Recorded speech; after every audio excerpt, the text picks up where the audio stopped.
ആശാ വർക്കേഴ്സിന്റെ സമരം അത് 36-ാം ദിനമാണിന്ന്. സമരം കടുപ്പിച്ചിരിക്കുകയാണ്. കൊടും ചൂടാണ്. ആ സമയത്താണ് റോഡ് ഉപരോധം നടത്തിക്കൊണ്ട് ആശാ വർക്കേഴ്സ് അവരുടെ സമരം കടുപ്പിച്ചത്.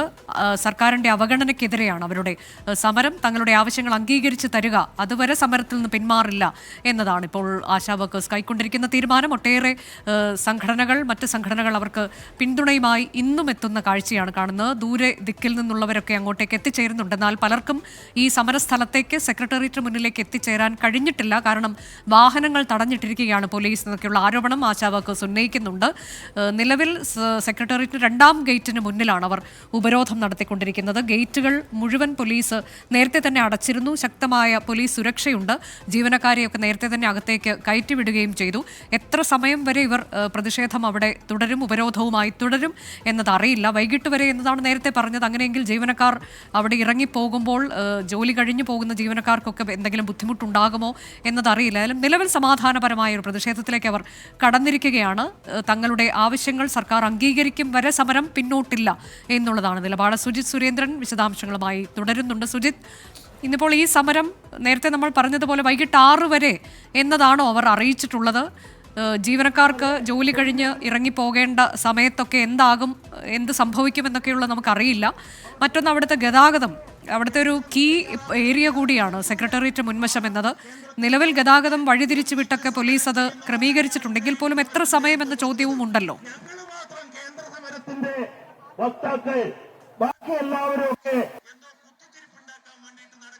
കഴിഞ്ഞ ദിവസം ഇവരോട് നമ്മളോട് സമര നേതാക്കന്മാർ നമ്മളോട് പറഞ്ഞിരുന്നത്, അതായത് രാവിലെ 9:30-ക്ക് സമരം ആരംഭിക്കും. അതായത് ഈ സെക്രട്ടേറിയറ്റിലേക്ക് എത്തുന്ന ജീവനക്കാരെ തടഞ്ഞുള്ള ഒരു സമരമായിരിക്കും. അതിനുശേഷം 6 മണി വരെ സമരം മുന്നോട്ട് കൊണ്ടുപോകുമെന്നാണ് അറിയിച്ചിരുന്നത്. എന്നാൽ രാവിലെ 9 മണിക്കുള്ള ഒരു സമരം 9 മണിക്ക് തന്നെ സമരം ആരംഭിച്ചില്ല.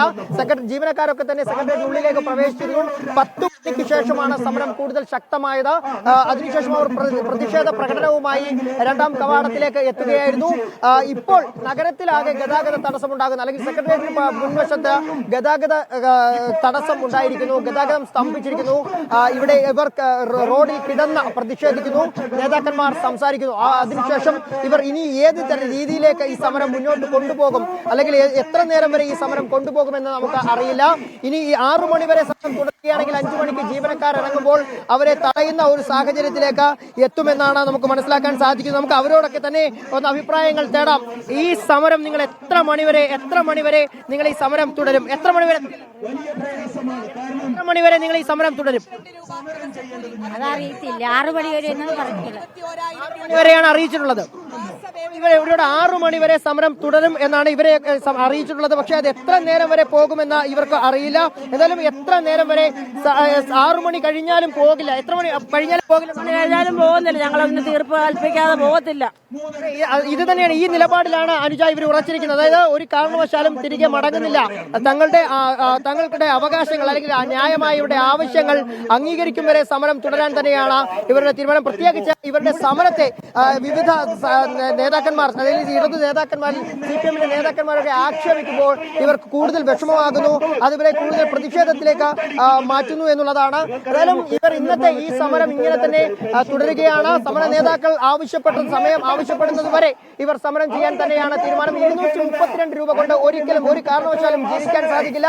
അങ്ങനെയെങ്കിൽ ആരോഗ്യമന്ത്രി തങ്ങളോടൊപ്പം എത്തി ആ പൈസക്ക് ജീവിച്ചു കാണിക്കണമെന്നാണ് ഇവർ പറയുന്നത്. ഈ ഒരു കാശ് കൊണ്ട്, അതായത് രോഗികളും അതുപോലെ തന്നെ കുട്ടികളുടെ വിദ്യാഭ്യാസം, രോഗികളായ നിരവധി ആളുകൾ ഇവരുടെ കുടുംബങ്ങളിലൊക്കെ ഉണ്ടെന്ന് അവർ പറയുന്നു.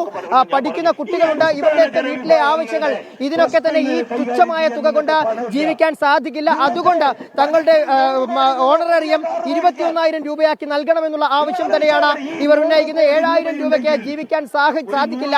വിലക്കയറ്റം വിലക്കയറ്റത്തിന്റെ ഈ സാഹചര്യത്തിൽ, ഓരോ ദിവസവും സാധനങ്ങൾക്ക് വിലയേറുന്ന സാഹചര്യത്തിൽ ജീവിക്കാൻ സാധിക്കില്ല. ഈ തുച്ഛമായ പൈസയിൽ ജീവിക്കാൻ സാധിക്കില്ല. അതുകൊണ്ട് ഞങ്ങളുടെ ന്യായമായ ആവശ്യമാണ് 21,000 രൂപ ഓണറേറിയം എന്നുള്ളത്. അത് നൽകണം. അത് നൽകും വരെ സമരം ചെയ്യുമെന്ന് തന്നെയാണ് ഇവർ പറയുന്നത്. എന്തായാലും സമരം ശക്തമായിരിക്കുന്നു, കൂടുതൽ രൂക്ഷമായിരിക്കുന്നു. പക്ഷേ ഒരു രീതിയിലും പോലീസിനെ പ്രകോപിപ്പിക്കാതെയുള്ള ഒരു സമരം തന്നെയാണ് അവർ ചെയ്യുന്നത്. പോലീസിന്റെ അടുക്കലേക്ക് ഒരു രീതിയിലും പോലീസിനെ പ്രകോപിപ്പിക്കാൻ അവർ തയ്യാറാകുന്നില്ല. പോലീസ് ബാരിക്കേഡുകളൊക്കെ സമരത്തിലേക്ക് തയ്യാറാക്കിക്കൊണ്ട് പലയിടങ്ങളിലും എല്ലാ കവാടങ്ങളിലും ബാരിക്കേഡുകൾ സ്ഥാപിച്ചിട്ടുണ്ടായിരുന്നെങ്കിലും അവിടെയൊന്നും തന്നെ തടയാൻ അല്ലെങ്കിൽ അവിടെ കിഴച്ചു കയറാനോ അല്ലെങ്കിൽ അവരെ പ്രകോപിപ്പിക്കുന്ന തരത്തിൽ ബാരിക്കേഡുകൾ തകർക്കാനോ ഒന്നും തന്നെ അവർ ശ്രമിച്ചില്ല. അവർ സമാധാനപരമായി ബാരിക്കേഡുകൾ മുന്നിൽ വന്നതുകൊണ്ട് രണ്ടാം കവാടത്തിലേക്ക് എത്തിക്കൊണ്ട് അവിടെ അവർ സമരം ചെയ്യുകയാണ്. അവരുടെ കാര്യങ്ങൾ പറയുകയാണ്. നേതാക്കന്മാർ സംസാരിക്കുന്ന നേതാക്കന്മാരൊക്കെ തന്നെ സർക്കാരിനെതിരെ രൂക്ഷമായ വിമർശനമാണ് ഉന്നയിക്കുന്നത്. പ്രത്യേകിച്ച് RMP നേതാവ് KK രമയും അതുപോലെ തന്നെ RSP നേതാവ് ബാബു ദിവാകരനും ഒക്കെ തന്നെ രൂക്ഷമായ വിമർശനം സർക്കാരിനെതിരെ ഉയർത്തുകയാണ്. പെമ്പിളയൊരുമൈ നേതാവ് ഗോമതി പറഞ്ഞത് ഈ ആശാ വർക്കർമാരെ സർക്കാർ വെറും പെണ്ണായി മാത്രം കാണുന്നു എന്നുള്ളതാണ്. അതുപോലെ തന്നെ ആരോഗ്യമന്ത്രി മന്ത്രി കസേരയിൽ ഒട്ടിയിരിക്കുന്നു എന്നൊക്കെ തരത്തിലുള്ള രൂക്ഷമായ വിമർശനങ്ങൾ ഉന്നയിക്കുകയായിരുന്നു. ആശാ സമരം ഇതിനോടകം തന്നെ വിജയിച്ചു കഴിഞ്ഞു എന്നായിരുന്നു RSP നേതാവ് ബാബു ദിവാകരൻ പറഞ്ഞത്. ഭീഷണി ഭയന്ന് സമരത്തിൽ നിന്ന് പിന്തിരിയേണ്ടി വന്നവരുടെ മനസ്സ് ഇവിടെ സമരക്കാർക്കൊപ്പമാണ്. പിണറായിയും കരീമും ഒക്കെ വന്ന വഴി മറന്നവരാണ്. അവർ തൊഴിലാളികളുടെ പേരിൽ തിന്നുകൊഴുത്തവർ ഇന്ന് തൊഴിലാളി സമരത്തെ തള്ളിപ്പറയുന്നു. ഇത് ലജ്ജാകരമാണ്. അവർക്കിന്ന് സമരത്തെ പുച്ഛമാണ്. അത് അംഗീകരിക്കാനാകില്ല എന്നായിരുന്നു ശരി. സെക്രട്ടേറിയറ്റിന് മുന്നിലുള്ള ഉപരോധ സമരം ആശാ വർക്കേഴ്സ് നടത്തിക്കൊണ്ടിരിക്കുകയാണ്.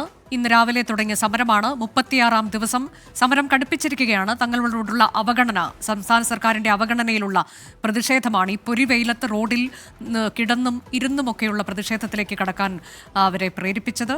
ഒട്ടേറെ പേർ അവർക്ക് പിന്തുണയുമായി ഇന്നും എത്തുന്നുണ്ട്. KK രമ MLA, പെമ്പിളയൊരുമൈ നേതാക്കൾ ഉൾപ്പെടെയുള്ളവർ അവർക്ക് പിന്തുണയുമായി എത്തുന്നുണ്ട്. ആവശ്യങ്ങൾ നേടിയെടുക്കുന്നത് വരെ പിന്നോട്ടില്ല എന്നുള്ള നിലപാടിൽ ഉറച്ചു നിൽക്കുകയാണ് ആശാ വർക്കേഴ്സ്.